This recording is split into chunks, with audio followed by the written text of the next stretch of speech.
नमस्कार, मैं डॉक्टर अवनिका कपूर।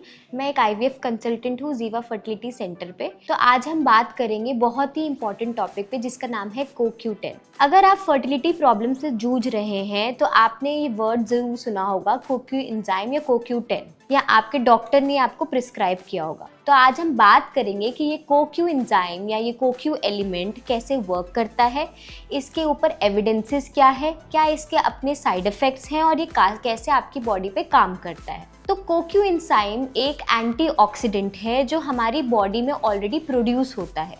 तो ये कहाँ कहाँ मिलता है? ये मिलता है हमारे ब्रेन में, हमारे लिवर में, हमारे किडनी में, स्पर्म्स में, एग्स में और बहुत सारे मल्टीपल ऑर्गन्स में। बट हमारा फर्टिलिटी पॉइंट ऑफ व्यू से हमें डील करना है स्पर्म और एग्स से। और ये वर्क कैसे करता है?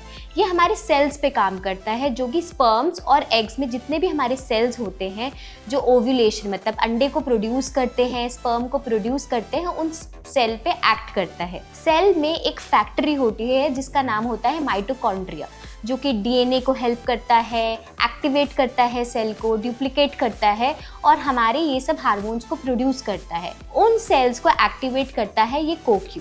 तो ये CoQ एंजाइम्स कैसे एक्ट करता है? ये CoQ एंजाइम्स जितने भी सेल्स होते हैं स्पर्म के और एग्स के, उस पे एक्ट करता है, उसके डीएनए पे काम करता है और सेल को एक्टिवेट और डुप्लीकेट करता है। जैसे जैसे हमारी उम्र बढ़ती चली जाती है ये CoQ एंजाइम्स बॉडी से अपने आप कम हो जाता है। अगर ये CoQ एंजाइम्स हमारी बॉडी से अपने आप कम हो जाएगा तो जो सेल्स में डीएनए है, जो फैक्ट्री है जिसको सेल्स को एक्टिवेट करती है माइटोकॉन्ड्रिया, उसको ये CoQ एंजाइम अगर कम हो जाएगा तो वो उसको अच्छे से एक्टिवेट नहीं कर पाएगा, इसीलिए हमारी फर्टिलिटी प्रॉब्लम्स बड़ी हो जाती हैं। तो जब भी आप अपने डॉक्टर से मिलते हैं फर्टिलिटी प्रॉब्लम्स के लिए, वो हमेशा ये CoQ एंजाइम को आपकी बॉडी में ऐड करता है विद सप्लीमेंट्स। इससे कैसे हेल्प मिलती है? जब आप एज अ सप्लीमेंट फॉर्म में लेते हो with dose between 100 mg to 600 mg, जो कि आपका डॉक्टर डिसाइड करता है, वो ये एंजाइम आपके कम होते हुए CoQ एंजाइम को सेल के उसको एक्टिवेट करता है, बढ़ाता है और बेटर स्पर्म फैक्ट्री होती है और बेटर एग निकलता है। तो ऐसे हमारी फर्टिलिटी प्रॉब्लम्स का सॉल्यूशन होता है। इसके क्या साइड इफ़ेक्ट्स हैं?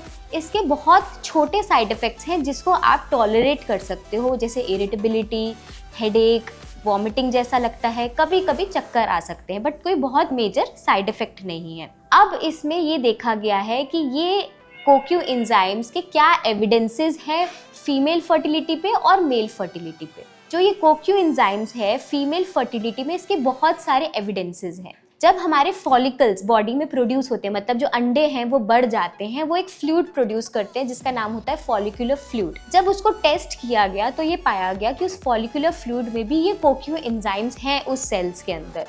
तो इसका मतलब ये सेल्स को एक्टिवेट करके ये फॉलिकुलर फ्लूइड की हेल्प से अंदर ओव्यूलेशन को हेल्प करता है। ओव्यूलेशन के हेल्प होने से जब स्पर्म बॉडी के अंदर आता है और एक एम्ब्रियो बनने की कोशिश करता है, मतलब एक बच्चा बनने की कोशिश करता है, उसमें बहुत सारी चीज़ें नीडेड हैं, जैसे cell activation, cell growth, DNA, duplication of cells, activation of cells, उसमें ये बहुत अच्छी तरीके से हेल्प करता है जो ये पेशेंट्स लेते हुए आ रहे हैं।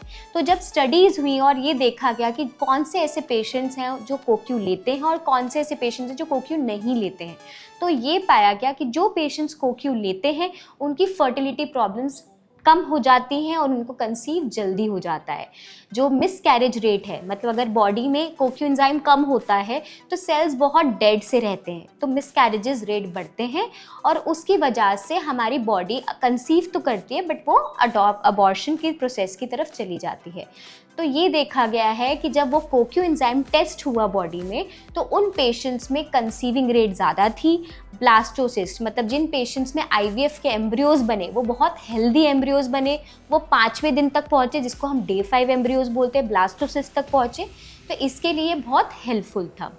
अब दूसरी चीज़ देखी गई कि इसका काम स्पर्म पे कैसे करता है। तो जब ये देखा गया कि कुछ पेशेंट्स को जिनको हमने CoQ एंजाइम दिया, मतलब कुछ मेल पेशेंट्स को CoQ एंजाइम दिया और कुछ को नहीं दे के देखा गया, तो स्टडी देखी कि उन पेशेंट्स में जब सीमेन एनालिसिस हुआ तो उनके सीमेन एनालिसिस की रिपोर्ट बेहतर थी। क्यों? क्योंकि उसमें मोटिलिटी अच्छी थी, पेशेंट के स्पर्म की आकार जिसको मॉर्फोलॉजी बोलते हैं वो अच्छा था और काउंट भी इंक्रीज़ कर गया था।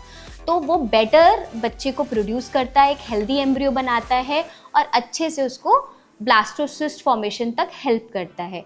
तो ये एक सब्स्टिट्यूट है, कोएंजाइम एक सब्स्टिट्यूट है जो कि आपके बेटर सेल फंक्शनिंग और बेटर सेल एक्टिवेशन को हेल्प करता है और एक अच्छा एम्ब्रियो, एक अच्छा बेबी प्रोड्यूस करता है और मिसकैरेज रेट को कम करता है। तो कोक्यूएंजाइम को ज़रूर से सब्स्टिट्यूट करना चाहिए अपनी हेल्थ में। CoQ10 का फिर डोजेज कितना होना चाहिए? ये डोज 100 to 600 mg के बीच में होना चाहिए for male and female both. इन दोनों डोजेज के लिए आपको आपके डॉक्टर से रिकमेंड लेना पड़ेगा कि कितना डोजेज दोनों पेशेंट्स के लिए रिक्वायरमेंट है।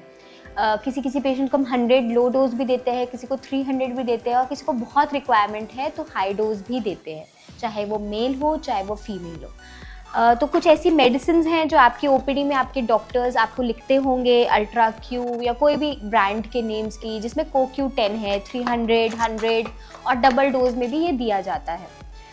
तो अल्ट्रा क्यू या CoQ जो हम बोलते हैं, CoQ10, वो किस किस चीज़ों में आपको मिलता है इन नॉर्मल फूड, जैसे मीट्स, फिश, एग्स या जितने भी वॉलनट्स हो गए, आलमंड्स हो गया, जितने भी नट्स हो गए, उनमें ये बहुत मात्रा में पाया जाता है। आई होप आपको अब CoQ के बारे में समझ में आया होगा। Thank you so much.